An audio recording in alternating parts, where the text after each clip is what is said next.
Welcome back to economics class. We will be covering Roman numeral 2, the stock markets. Stock markets, of course, we've been seeing on the news lately how volatile it can be. Sometimes it goes up, sometimes it goes down. It can be a very complicated and confusing topic for a lot of people. Mostly because we just think it's intended for rich people to use, and they'll either make a lot of money or they will lose everything, and it's too risky for the ordinary person to give a try. Well, hopefully today in this lesson I'll give you a better understanding on how stock markets operate, a little bit into its history, a little bit into its practicality, give you some examples of stock markets, etc., as we go through this material. So, first of all, the history. Stock markets have existed as long as corporations have. Since shares of company stock are like other valuable assets that consumers may buy, sell, or trade, markets where such transactions could occur developed rapidly. Letter A, early market development. The definition of a stock exchange is simply a location to which people come to buy and sell stocks. Pretty easy definition. A little background into the history of stock exchanges. First of all, it began in Britain and North Holland. Of course, for those of you world history majors out there, you know that North Holland is the modern version of Netherlands. Corporate forms of businesses began there and underwent gradual changes before becoming the now familiar corporate model. Well-organized stock exchanges did not develop until the corporate form of business became more widespread, generally between 1800 and 1850. Then, similar exchanges appeared in France and Germany. For America, the U.S., the first stock exchange in the U.S. was the Philadelphia Stock Exchange. That sounds like a very testable name to remember.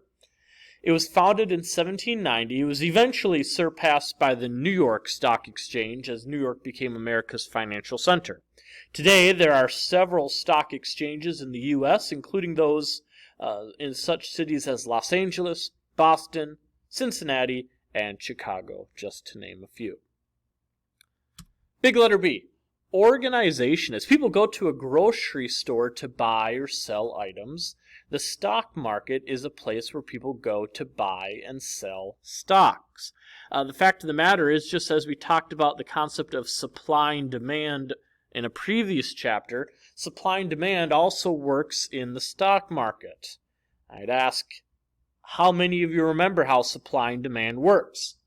On page 151, the second paragraph, it explains how that all fits in together. Please read that to yourself and then come back when you're done. Letter C. Examples of markets. We're going to list off some examples of some stock markets that exist today. Perhaps some of these names you've heard of before. We're going to give you some basic information about each of these so that you could differentiate them from others. The first one, as I've mentioned earlier, is the famous New York Stock Exchange, NYSE. Definition for it that you need to know, it is the most well-known and reputable stock market in the world. A very notable thing to say about the New York Stock Exchange, the reason why it is so important is because of its history. It was founded in 1792. Its location in the financial center of New York, and the presence of many of the world's most significant companies in its roster. 3 reasons why it is an important stock exchange. By trading with the NYSE, companies enjoy a greater status boost when their stock trades there. Another one is known as the National Association of Securities Dealers Automated Quotations, or in other words, NASDAQ. Fact of the matter is, NASDAQ is actually less than 40 years old. So while the NYSE is historic, NASDAQ is a lot newer, relatively speaking. One thing that makes NASDAQ different is that it uses something called over-the-counter trading methods. In over-the-counter trading, there is no physical location at which traders meet, and that's probably as good of a definition as I can give you. There is no physical location at which traders meet. Instead, the market posts stock price information to an electronic network, and dealers who are registered with the market then perform the trades. Another stock exchange is known as the American Stock Exchange, otherwise known as Amex. This definition for you to write down is, it is an example of a stock exchange that operates exclusively in a certain region of the country, specifically New York. In fact, today it's become a part of the NYSE, but there it is. There are other stock exchanges around the world, including the Tokyo Stock Exchange, the London Stock Exchange, and the Hong Kong Stock Exchange, just to name a few. Turn your books next, please, to page 152. I want you guys to pause the video and please read the information about Charles Dow. You've heard of him before, Charles Dow, and make sure that you note some things that you think might be on the test. That's the only hint I'm going to give you. Some of the information found on page 152 is going to be on the test. Charles Dow. Letter D. Stock indices. Indices is just a fancy word. It means plural of index, in case you're wondering. If you look at a stock market chart, there are many different corporations that trade shares. It is often difficult to determine from the whole market what trends are occurring in specific industries. And so to solve this problem, certain companies belonging to a specific industry are grouped together so people can see the trends of an entire industry at once. This is called a stock index.